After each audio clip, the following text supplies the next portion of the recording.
বলিউডের হিম্যান, লক্ষ মানুষের প্রিয় ধরমবাজি অভিনেতা ধর্মেন্দ্র আর নেই। ৮৯ বছর বয়সে না ফেরার দেশে পাড়ি জমিয়েছেন এই কিংবদন্তি অভিনেতা। রেখে গেলেন ৬ দশকের এক গৌরবোজ্জ্বল যাত্রা, অসংখ্য চরিত্র আর কোটি দর্শকের ভালোবাসা। ১৯৬০ সালে পর্দায় অভিষেক, আর সেখান থেকেই শুরু বলিউডের এক নতুন অধ্যায়ের। রোমান্টিক নায়ক, অ্যাকশন হিরো, কমেডি চরিত্র সবখানেই তিনি ছিলেন স্বতঃস্ফূর্ত, প্রাণবন্ত। তার সহজ সরল অভিনয় আর গভীর মানবিক উপস্থিতি তাকে করে তুলেছিল প্রজন্মের পর প্রজন্মের প্রিয় মুখ।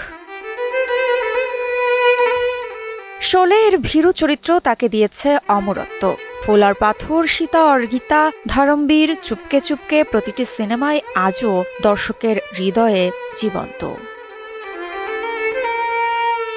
মাত্র কয়েক সপ্তাহ আগেই তিনি ভর্তি হয়েছিলেন মুম্বাইয়ের ব্রিজ ক্যান্ডি হাসপাতালে শ্বাসকষ্টজনিত জটিলতায়। আজ সকালে নিজ বাসভবনেই শেষ নিঃশ্বাস ত্যাগ করেন এই কিংবদন্তি অভিনেতা।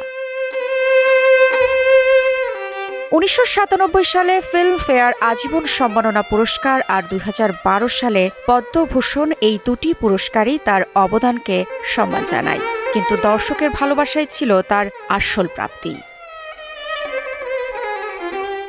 শেষ জীবনে তিনি অভিনয় করেছেন রকি और রানী কি প্রেম কাহানি ও তেরি বাতো মে ऐसा उलझा जिया ছবিতে, যেখানে তার উপস্থিতি দর্শকদের চোখে এনে দিয়েছিল এক চেনা উষ্ণতা। বাছাইকৃত কাঁচামাল ও স্বয়ংক্রিয় ইউরোপিয়ান মেশিনে তৈরি হয় all time honeycomb, all time healthy life. হয়তো মানুষ চলে যায়, কিন্তু তাদের গল্প থেকে যায়। ধর্মেন্দ্রও থেকে যাবেন তার প্রতিটি সংলাপে, প্রতিটি দৃশ্যে, প্রতিটি ভক্তের হৃদয়ে চিরকাল। ঋত্বিকা সিনহা বিশ্বাস, নিউজ 24।